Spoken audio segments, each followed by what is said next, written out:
할렐루야. 하나님의 은혜가 여러분 가운데 충만하기를 주의 이름으로 축복합니다. 오늘 여기 있는 본문 말씀 요한복음 15장은 하나님과의 우리의 관계, 또 그 관계 속에서 우리가 인내하며 하나님의 뜻에 부합된 삶이 이루어져야 될 것에 대한 내용이 27절까지 기록되어 있습니다. 그런데 흔히 이러한 말씀을 실존적으로 신비주의자들은 실존적으로 받아들이고 있다는 것입니다. 즉 이게 무슨 말이냐면은 신과 내가 합일이 됐다는 것이죠. 그래서 우리나라에 보면 무당들이 뭐 대나무 잡고 흔들다가 뭐 동자성이 왔니, 뭐 어디 할아버지가 왔니, 관우장군이 왔니, 뭐 그리고 흔들어대는 거, 자기가 마치 그 신이 된 것처럼 말을 하잖아요. 이런 것을 신인합일이라 이렇게 표현을 해요. 그래서 본인이 인간이 신과 합일이 돼서 하나가 되어서 자기가 신이 된 거예요. 이것이 현대만 있는 것이 아니라 고대에도 그렇게 있었어요. 고대에도 자기가 마치 신이 된 것처럼 그렇게 하는 거죠. 근데 오늘 이 본문 말씀은 그런 뜻이 아니고요. 연합이라는 관계예요. 연합. 예를 들어서 나란 존재가 있는데 이 바퀴가 혼자 굴러갈 수 없잖아요. 그래서 엔진이 와서 물려서 엔진에 의하여 바퀴가 돌아가는 거죠. 이게 이제 연합되어 있는 거죠. 여기서 떨어지면은 이 바퀴는 아무런 의미가 없는 거죠. 이것처럼 우리는 나무에 붙어 있는 가지라는 것이죠. 그래서 나무에 붙어 있는 가지로서 우리는 나무에 연합되어 있는 가지지요. 근데 이 가지가 열매를 맺지 못하면 잘라버리고 다른 가지가 나온다는 겁니다. 그러니까 연합 안 되면 안 된다는 게 아니에요. 연합 안 되면 안 된다라는 게 아니라 나무에는 필연적으로 하나님께서 가지를 낼 수 있다는 것이죠. 그 가지가 여기에 연합되어 있다. 그래서 이것을 우리는 연합적 관계다 이렇게 표현을 하는 거예요. 그래서 우리에게는 항상 이 가지가 나타나는 열매는 이 포도의 정체성이 나와야 되죠. 가지가 포도 가지가 아니라 포도나무의 가지가 되는 거예요. 그러니까 이 가지에서 나타나는 열매의 정체성은 바로 나무가 가지고 있는 거죠. 그래서 이러한 연합적 관계다라는 것을 오늘 본문에서 말씀해 주고 있는 것입니다. 이처럼 우리는 지난날에는 아무것도 아니었지만 이제는 포도나무가 되신 예수 그리스도의 가지가 되어서 이제 열매를 맺으면서 살아가는 새로운 삶이 이루어진 거죠. 우리가 그동안에는 이 세상에 붙어있던 우리가 이 세상으로부터 가지가 잘라져서 바로 예수님께 붙은 거죠. 그래서 우리의 삶은 새로운 생명의 삶이 이루어진 것입니다. 이것을 우리는 거듭남 이렇게 표현을 하죠. 거듭남. 그렇게 거듭나게 했던 것이 성령으로 말미암아 이루어진 거죠. 그래서 오늘 이 자리에 앉아있는 여러분들은 성령을 입은 자로서 성령의 사람인 것입니다. 여러분 성령의 사람임을 축하합니다. 그리고 축복합니다. 우리 한번 인사합시다. 축하하고 축복합니다. 할렐루야. 이처럼 우리는 이래 성령으로 말미암아 변화된 성령의 사람이 되었으니 이제 우리의 삶은 새로운 삶, 변화의 삶을 살아가는 겁니다. 그 변화의 신호를 느껴야 되는 거죠. 우리가 살아가면서 이 변화된 신호를 느끼지 못하면 안 되는 것입니다. 다시 말해서 우리가 세상에 있다가 예수 그리스도께로 와버리니까 우리에게는 모든 환경이 다 달라지는 거죠. 그래서 우리가 이러한 변화의 신호를 느껴야 되는데 이 신호를 못 느끼면은 아직도 세상에 살아가는 사람이에요. 아니면은 죽어 있거나 죽으면 모르죠. 추운지 더운지 모르죠. 그렇지만 살아 있다면은 그 변화를 느껴야 한다는 것이죠. 그래서 그 변화의 느낌이 소속감에서 느껴져요. 우리는 이 세상에 속해 있던 사람들이 하나님께로 바뀌어 버렸으니까 얼마나 불편한 게 많겠어요. 모든 게 불편하죠. 여러분 앉아있는 방석도요, 늘 앉아있던 방석에서 옆으로 딱 틀으면은요, 괜히 엉덩이 부분이 뭔가가 불편해요. 자리가 안 잡혀가지고. 그런데 내 삶의 근거지가 바뀌어버렸는데, 내 생활의 근거지가 바뀌어버렸는데, 이거 얼마나 불편하겠어요. 그래서 우리가 이런 소속감을 느끼게 된다는 것입니다.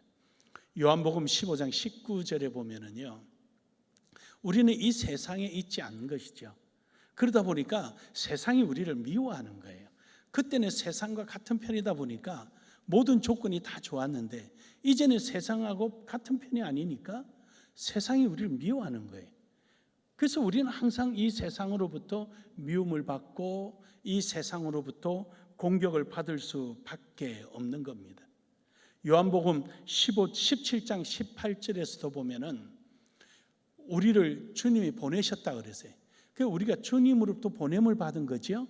그러니까 여러분들이 그리 이래 봐도 하나님의 특사들이에요.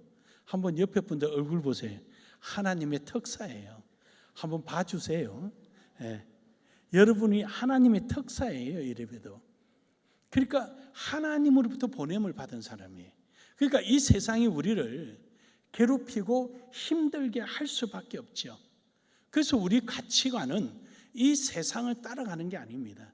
로마서 12장 2절에 보면은 우리는 이 세상을 본받는 게 아닙니다.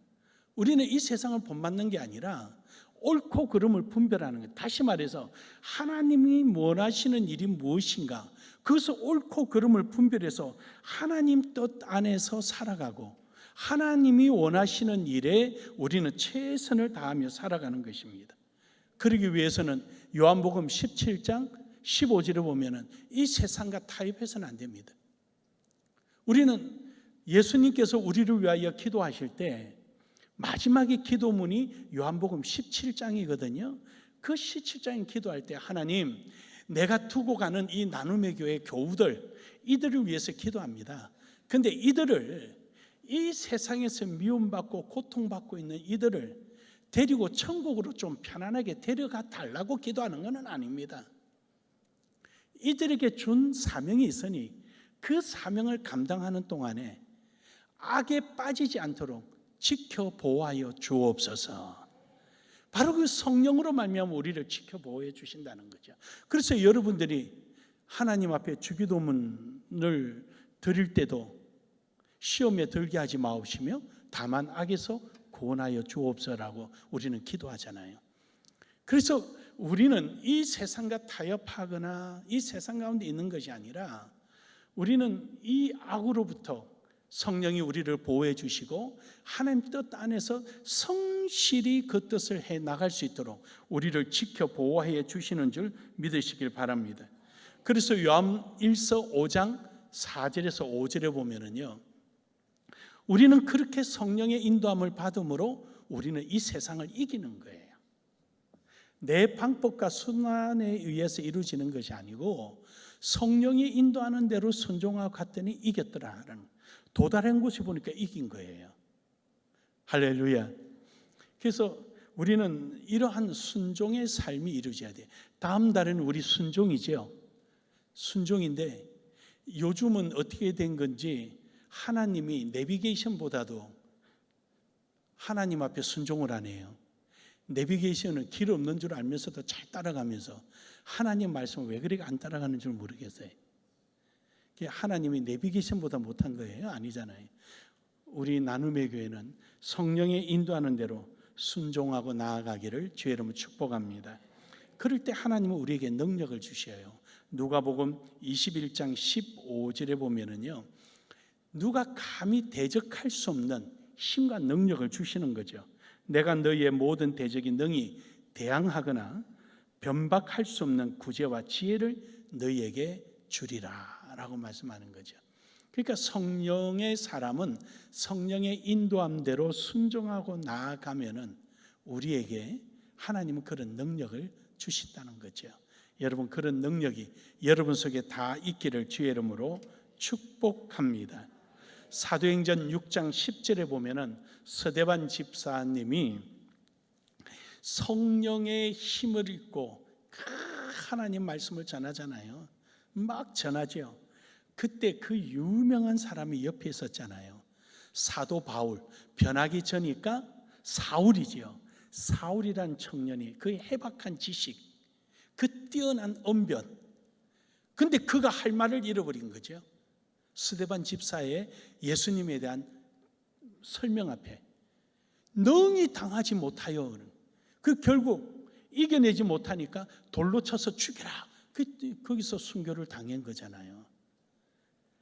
우리가 성령에 이끌리면은요, 성령이 하나님의 능력을 주시고 그 능력 안에서 순종하고 나아갈 때 하나님께서는 우리를 통하여 큰 영광을 받으시는 줄 믿습니다. 사도행전 4장 9절에서 10절에서도 베드로가 정말로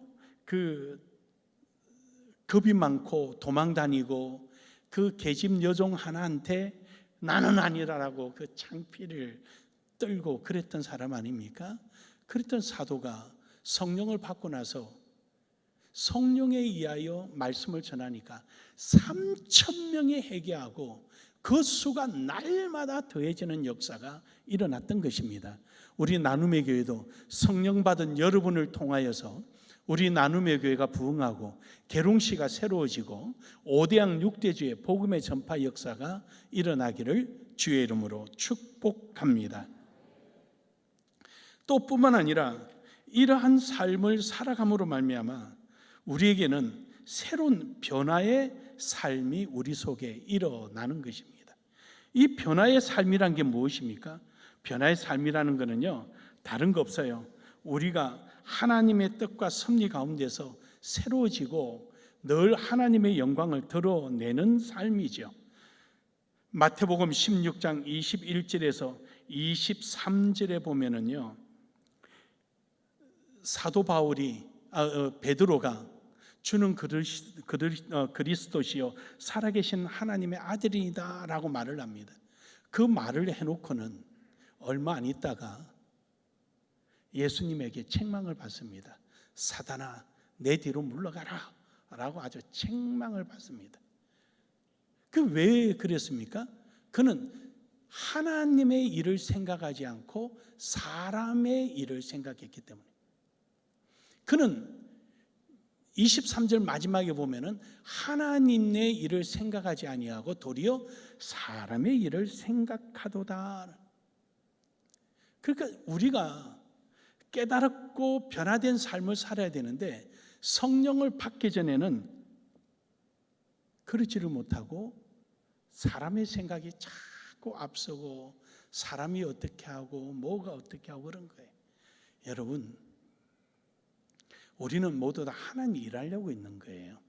처음에 17년 전에 우리가 개척할 때 두 가정이 개척했잖아요. 근데 우리가 전도를 열심히 하니까 우리 주보와 똑같은 주보를 만들어서 전도하는 교회가 있었어요.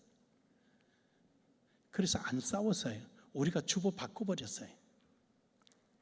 그리고 또 우리가 전도하는 날에 그 교회가 와서 또 전도하네요.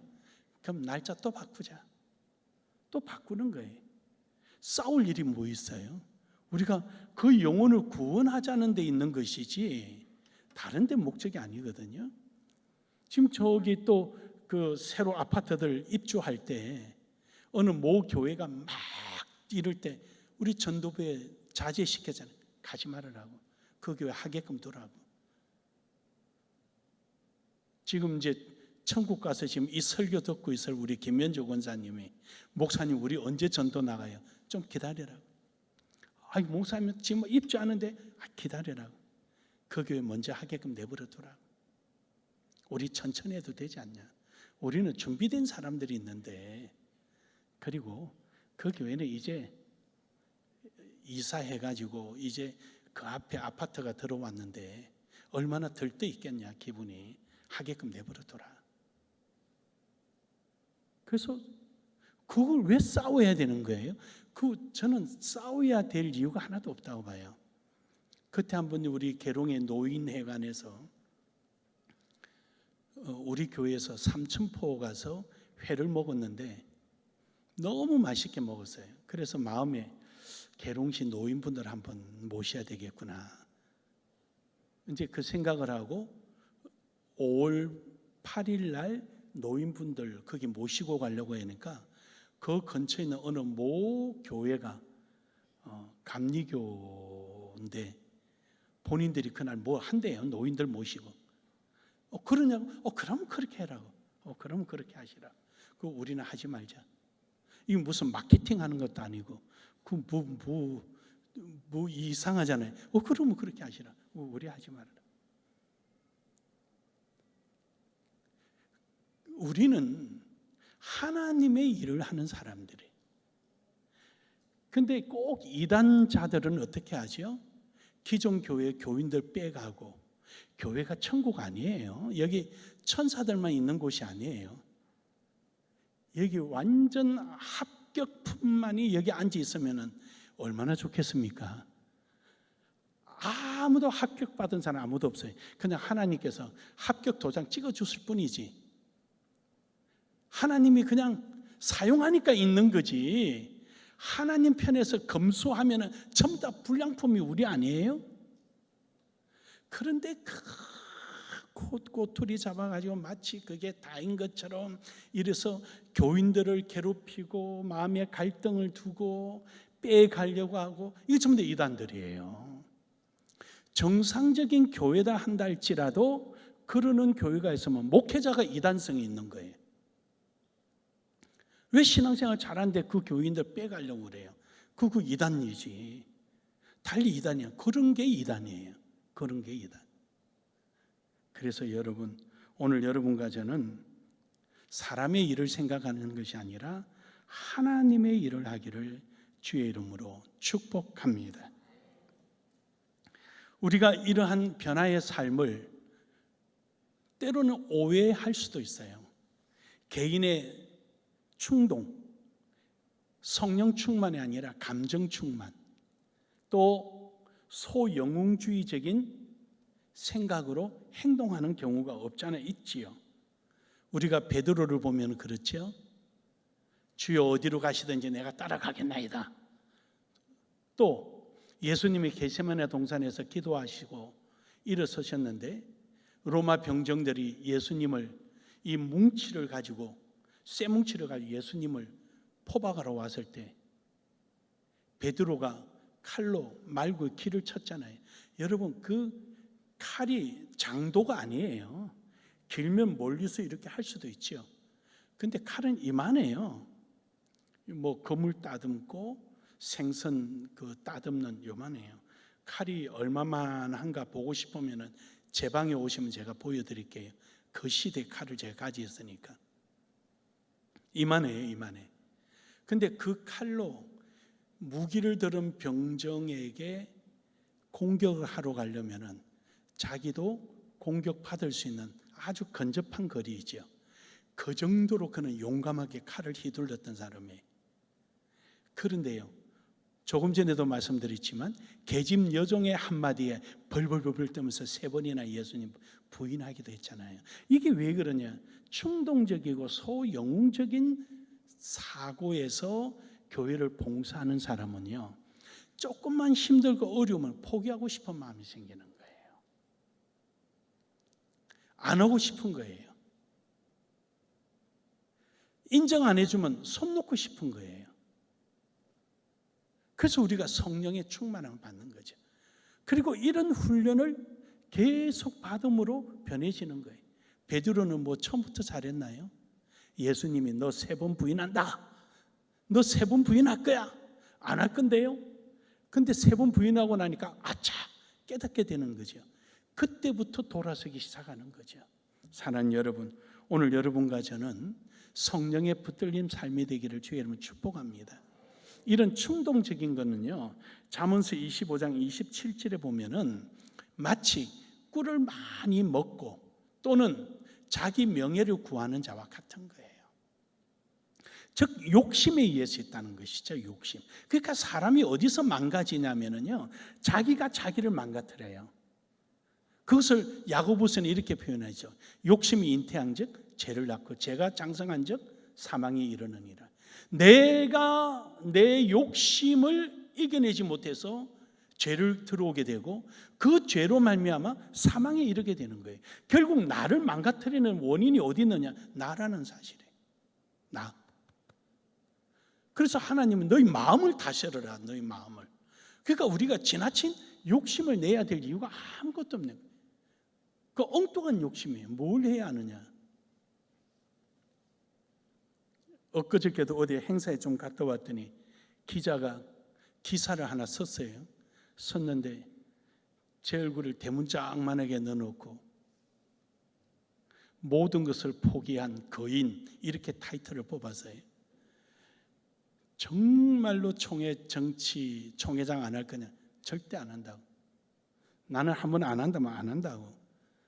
이제 더 이상 내게 묻지 말아라.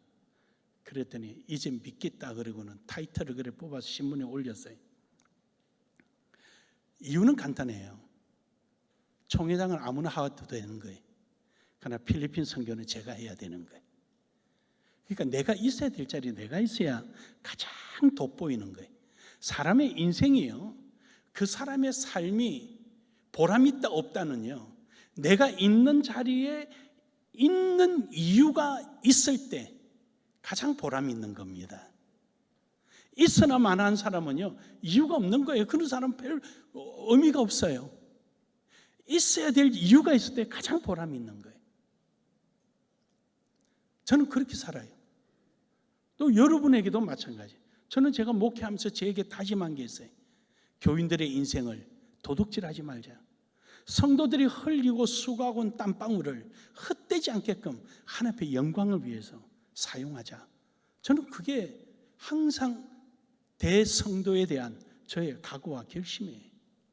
사랑하는 여러분, 오늘도 여러분과 저는 충동이 아니라 진정으로 내 속에서 성령에 의해서 이루어지기를 주의 이름으로 축복합니다. 잠언서 17장 19절에서도 보면은 다툼을 좋아하는 자는 죄가를 좋아하는 자요, 자기 문을 높이는 자는 파괴를 구하는 자니라. 문을 높인다라는 말은요, 교만하다라는 뜻이에요. 교만하다. 중세는요, 중세 때는 주택세를 어떻게 거뒀냐면요, 창문 크기에 따라서 창문이 크면 주택세를 더 거뒀어요. 그리고 계단이 한 개당 얼마씩 세금이 더 부과되는 거예요. 그래서 집에 들어간 대문이 굉장히 높으면 세금을 많이 내야 되는 겁니다. 낮으면 세금을 작게 내는 거예요. 중세는 그렇게 세금을 부과했습니다. 주택세를. 집이 얼마나 크냐가 아니라 계단과 창문과 이런 크기를 가지고 이제 따졌습니다. 그래서 자기 문을 높이는 자는 파괴를 구하는 자니라. 스스로 교만하는 거죠.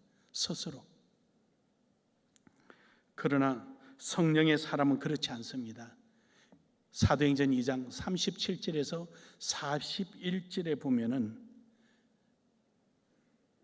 베드로는 많은 사람들을 성령에 충만해서 그 숨어 도망가던 사람이 성령에 의하여 말씀을 전할 때 많은 사람이 변화가 되고 많은 구원받는 수가 더 더해지는 역사가 일어나는 것입니다. 결국 사명이 회복된다는 사실입니다. 오늘 본문 말씀 26절에 보면은 내가 아버지께로부터 너에게 보낼 보혜사 곧 아버지께로부터 나오시는 진리의 성령이 오실 때 그가 나를 정언하실 것이요. 그렇습니다. 우리가 변화의 삶이라는 게 뭐냐? 결국 변화의 삶은 해야 할 일을 한다는 것이죠. 복음 전파하는 것이죠. 하나님이 원하는 일을 한다는 것입니다. 뿐만 아니라 본문 말씀 27절에 보면은 너희는 처음부터 나와 함께 있었으므로 증거하느니라. 즉 우리 역시 예수님의 정인의 삶을 살아간다는 것입니다. 변화의 삶. 그때는 세상 것을 자랑했지만 이제는 예수님 것을 자랑하는 거죠. 이것이 이제 우리가 살아가는 삶이죠. 그러므로 여러분, 오늘 여러분과 제 삶 속에 무엇이 이루어지고 무엇이 나아가느냐라는 것입니다. 하나님의 영광을 위해서 사는 거죠. 엊그저께 이 주변에 계신 장성들 분하고 우연히 모여서 앉아서 이런 얘기 저런 얘기 하다 보니까 목사님 강의 좀 해달라고 그래서 제가 시간이 어서 좀 안 되겠습니다 라고는 거기서 한 2시간 한번 대화를 나눴습니다. 무엇이 굉장히 우리에게 필요한 것인가? 오늘날에 다 장성들이시니까 지금 군에 필요한 게 무엇이며 그 군을 통해 가지고 국가를 어떻게 보호하고 지키고 가야 할 방법이 뭔가, 그 부분을 제가 좀 설명을 했더니 어떻게 우리보다 더 많이 아십니까? 뭐 인사상 그러겠죠. 제가 뭐 어떻게 장군들만큼 알겠어요. 여기 2스타도 계시고 3스타 예편한 분도 계신데, 하지만 밖에서 보는 제 눈은 그렇더라라는 거예요. 그렇더라. 우리는 정인된 삶이 우리 속에 이루어져야 됩니다. 마태복음 5장 13절에서 14절에 너희는 세상의 빛이요 소금이라. 소금이 만일 그 맛을 잃으면 무엇으로 짜게 하래요? 우리는 그 일 때문에 우리를 두고 떠나시는 예수님이 요한복음 17장에 그렇게 안타깝게 내가 저들을 데려가려면 함이 아니라 저들이 악에 빠지지 않도록 보호하여 주옵소서. 우리에게 맡겨진 그 사명을 우리가 안 입으면 안 된다는 거지요. 성령 받은 여러분과 제가 이 시대의 책임을 져야 된다는 것이죠. 그것이 바로 우리가 가져가야 하는 것이죠.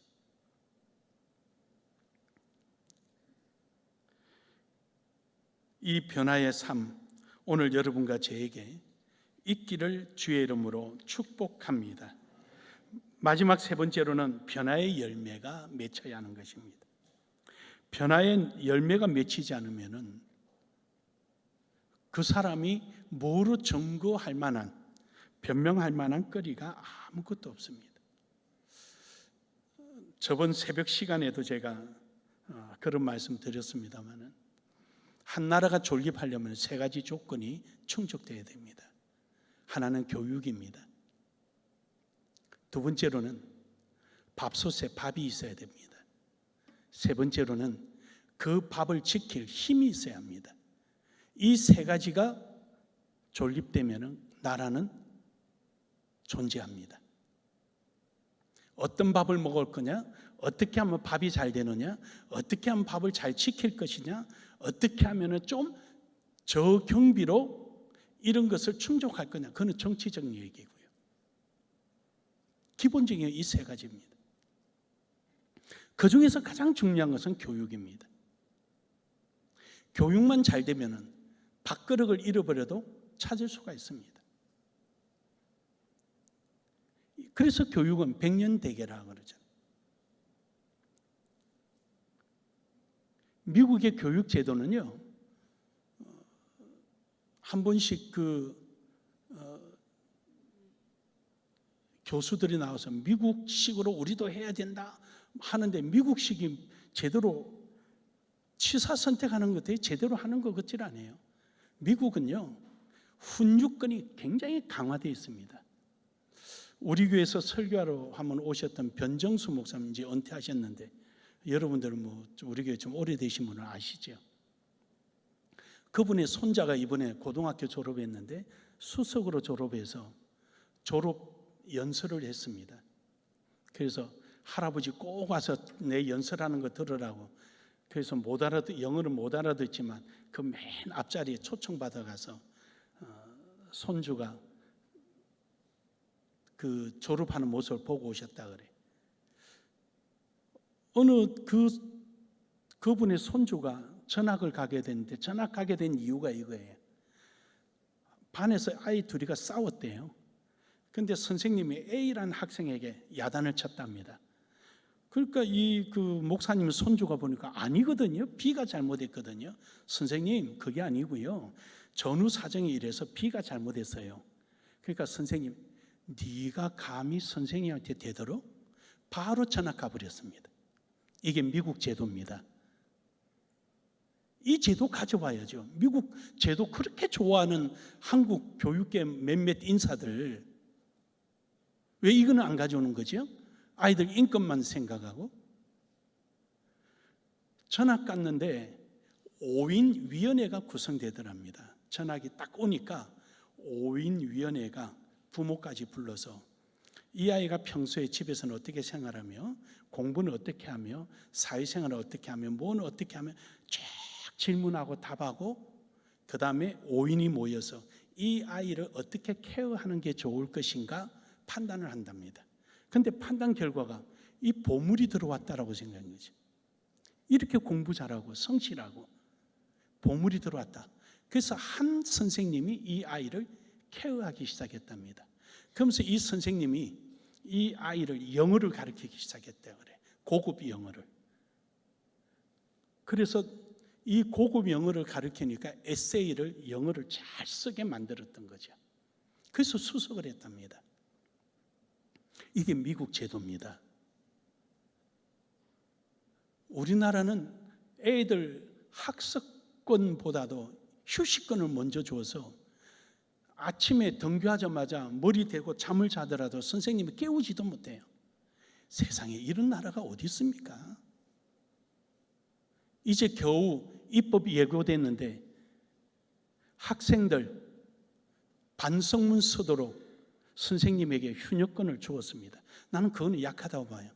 저는 제가 바라는 거는 두 번째 부르고 세 번째 학부모 부를 때는 바로 담임 선생님이 전학 조치할 수 있는 권한을 주자라고 저는 제 마음속으로 그러고 싶었는데 제 마음은 전달이 안 된 모양이에요. 말을 안 하니까.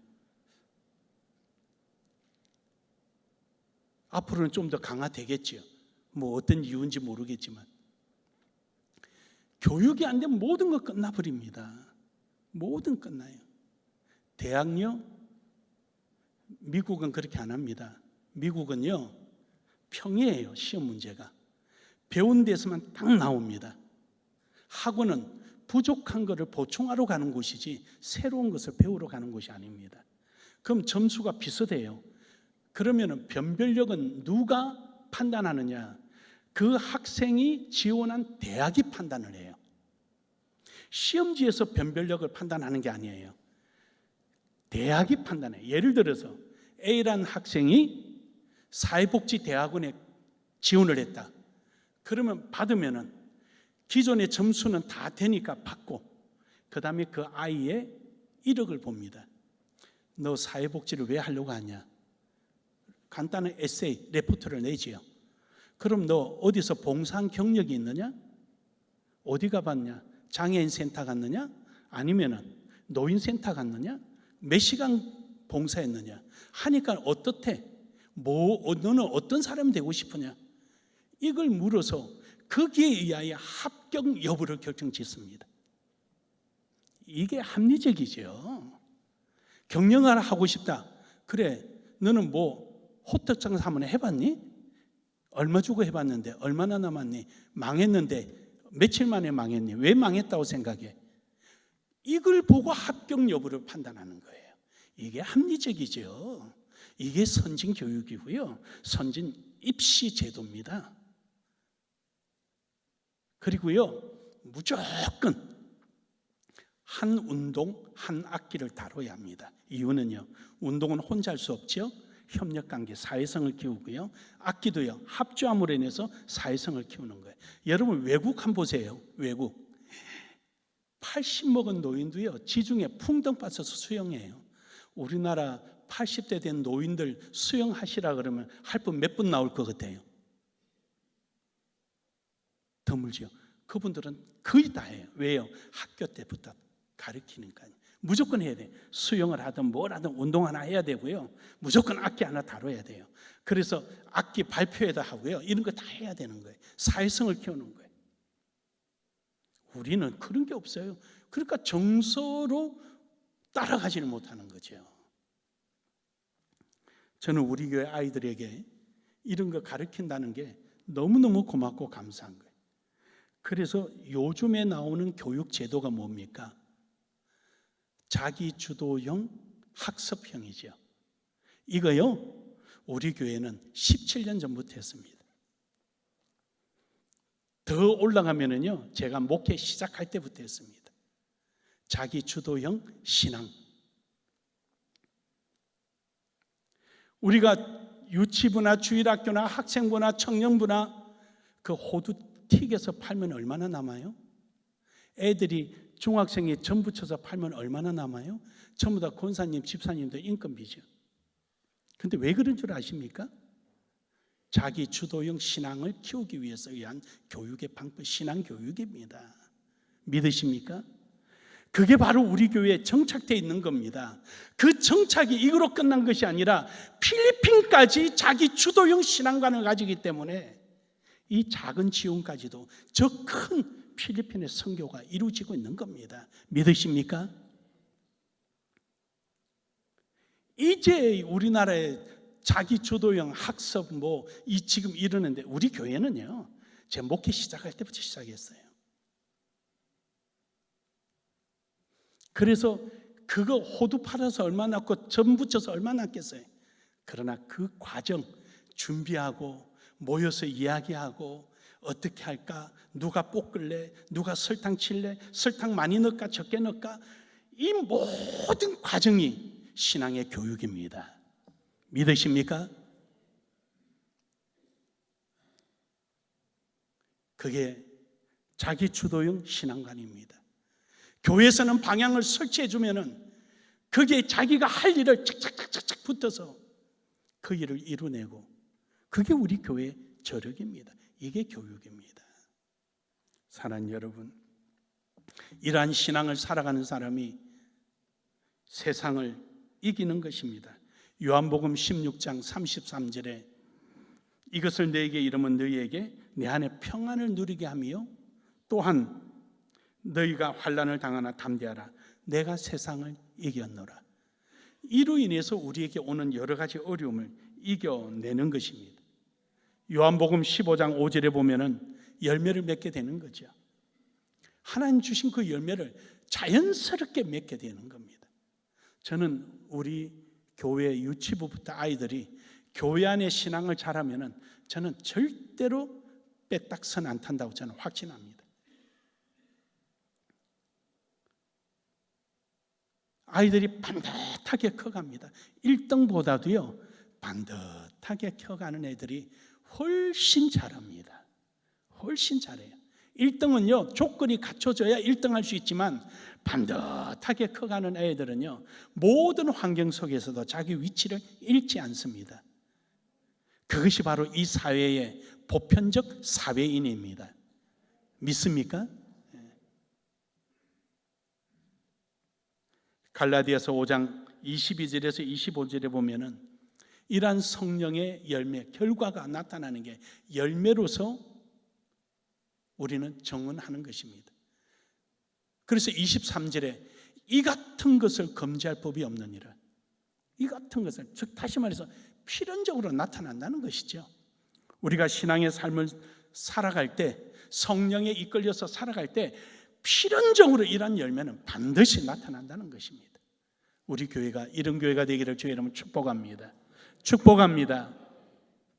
결론적으로 이러한 성령의 사람은요 하나님의 영광을 위해서 삽니다. 요한복음 15장 8절에 보면은 너희가 과실을 많이 맺음으로 하나님께 영광이 된다. 그러니까 여러분의 삶을 통하여 하나님의 영광이 나타나니까 아 성령의 사람이구나, 아 그리스도인이구나, 아 신앙인이구나, 모든 사람이 인정하는 거죠. 고린도전서 6장 2절에서 3절에 보면은요 성도가 세상을 판단하는 것이 되는 거죠. 세상 사람들이 아까는 뭐 저래 이제래 이렇게 공격하고 우리를 불편하게 했던 이 세상이 우리 모습을 보고 아 저거였어, 아 저렇게 하는 거야, 보란 듯이 짱 하고 나타나는 거죠. 보란 듯이 나타나는 거예요.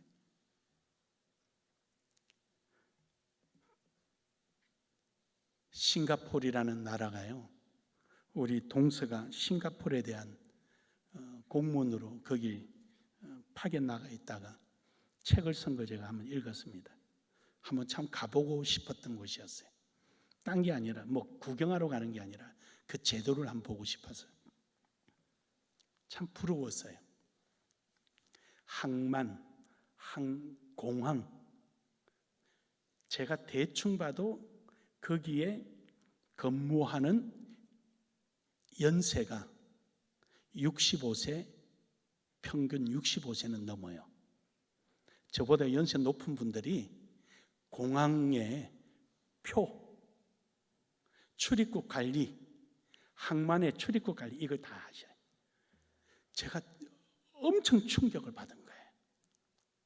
세상에 이게 웬일이냐.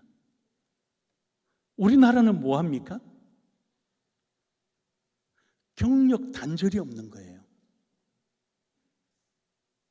이유인 것은 젊은 사람은 고액 연봉으로 빠지고 연세 드신 분들은 자기의 경력이 계속 지속될 수 있도록 거기서 일을 하는 거예요.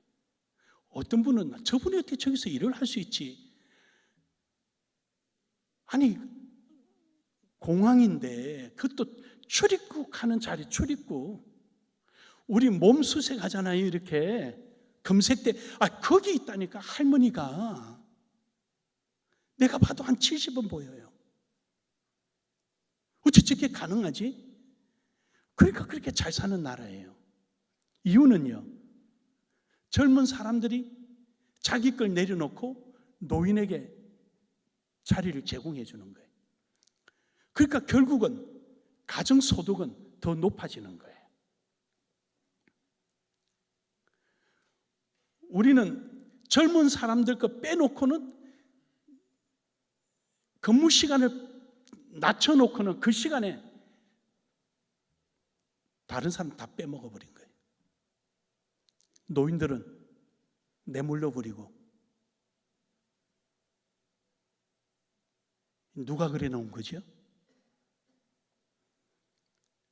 내가 그걸 우리 동서가 쓴 책을 보고는 내가 한 번은 좀 가봐야 되겠다 해서 갔다 왔습니다. 거기 머무른 거는 있어봐야 밖에서 나와서 사자 입에서 물 노는 자리 사진 한번 찍고 아침밥 먹고 떠났습니다마는 몇 시간 있지도 않았지만 그 시스템 한번 보느라고 보니까 참 부러웠습니다. 너무너무 부러웠어요. 전 그거 보고 우리 교회 연세 드신 분들 그 정도 수준이면은 그분들보다 훨씬 잘하실 것 같아요. 사랑하는 여러분, 오늘 여러분과 저는요, 성령의 사람으로서 하나님 앞에 기뻐하시는 하나님의 뜻에 부합되는 이런 멋진 삶을 살아서 정인된 삶이 이루어지기를 주의 이름으로 축복합니다. 축복합니다.